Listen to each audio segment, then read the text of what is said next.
اب corona virus والے کہہ رہے ہیں بار بار ہاتھ منہ دھو گے تو یہ وائرس نہیں لگے گا، تو شریعت نے پہلے ہی 5 ٹائم وضو رکھا ہوا ہے۔ صرف ہاتھ دھونے کا تو ثواب نہیں ہے، وضو کریں گے ثواب بھی ملے گا۔ ناک میں پانی کھینچو، ناک کے جراثیم نکل جائیں، کلی کرو، منہ کے جراثیم نکل جائیں، جو اعضاء آپ کے کھلے رہتے ہیں وہ آپ دھوتے ہیں۔ یہ شریعت کے احکام، کپڑے صاف رکھو، مسواک کرو۔ ہمیں حکم ہے سو کے اٹھو، سب سے پہلا کام کیا کرنا ہے؟ کوئی بتائے؟ اٹھتے ہی سب سے پہلا کام ہاتھ دھونے ہیں۔ اٹھتے ہی پہلا کام، اونچی گئے آپ کو یاد ہو جائے، اٹھتے ہی پہلا کام، کیونکہ سوتے میں آپ کا ہاتھ کہاں کہاں لگتا رہا، کیا ہوتا رہا آپ کو نہیں پتا۔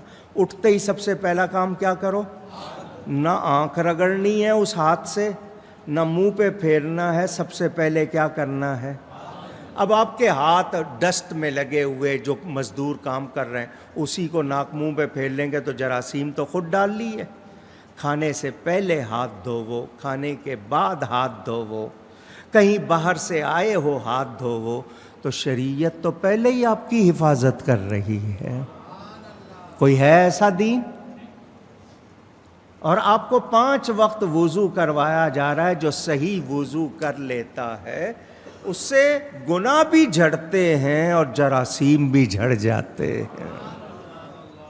اب یہ جو کہتے ہیں کرونا وائرس، مثال کے طور پر کسی کو لگا ہوا ہے، وہ کھانسے یا چھینک آئے، ہمیں کیا حکم ہے؟ جب چھینک آئے تو منہ پھاڑے نہیں، کپڑا منہ پہ رکھ لیں۔ جمائی آئے یا دانتوں میں انگلی دبا لو یا منہ پہ ہاتھ رکھو۔ کھانسی آئے کپڑا یا ہاتھ منہ پہ رکھو۔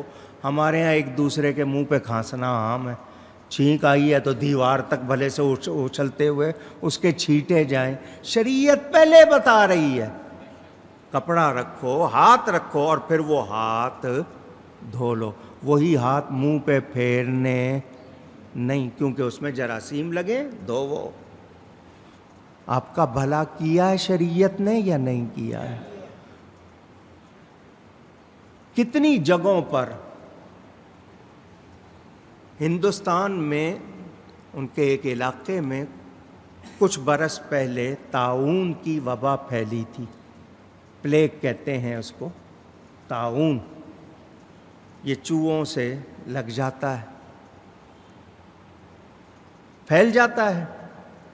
حکم یہ ہے کہ جہاں وبا پھیل جائے وہاں سے نکلو نہیں، اور وبا کی جگہ پر خود جاؤ نہیں۔ آ گئی ہے تو وہاں سے نکلو نہیں۔ وہ جب وبا پھیلی وہاں پر مسلمان اکثر محفوظ رہے۔ ہندو بڑی تعداد میں اس میں مرے، مسلمان بڑی تعداد میں محفوظ رہے۔ کیوں؟ وضو کرتے تھے، نماز پڑھتے تھے، اپنے آپ کو صاف رکھتے تھے۔ تو صفائی نصف ایمان۔ ہماری گلیاں دیکھ لیں، ہمارے گھر دیکھ لیں، آپ کے اپنے لباس دیکھ لیں، مزاج دیکھ لیں، تو ہم اگر صفائی اختیار کر لیں تو ہمیں یہ چیز چھو سکتی نہیں۔ اور یاد رکھیں، ہمیں تو دعائیں بتا دی گئی ہیں۔ امام شافعی فرماتے ہیں جو تسبیح کرتا رہے، کیا کرتا رہے؟ تسبیح کا مطلب اللہ کی پاکی بیان کرنا، سبحان اللہ، یا جس میں یہ سبحان کے لفظ آتے ہیں، سبحان اللہ و بحمدہ سبحان اللہ العظیم، یا تیسرا کلمہ، یا صرف سبحان اللہ۔ وہ کہتے ہیں بلاؤں کو دور کرنے کے لیے مجھے اس سے اچھی چیز نہیں ملی۔ جو تسبیح کرتا رہتا ہے اس سے بلائیں دور ہوتی رہتی ہیں۔ اور یہ تسبیح وہ ہے جس بندے کو رزق کی شکایت ہو، تسبیح کرے، جتنی بندشیں ہیں ٹوٹ جاتی ہیں۔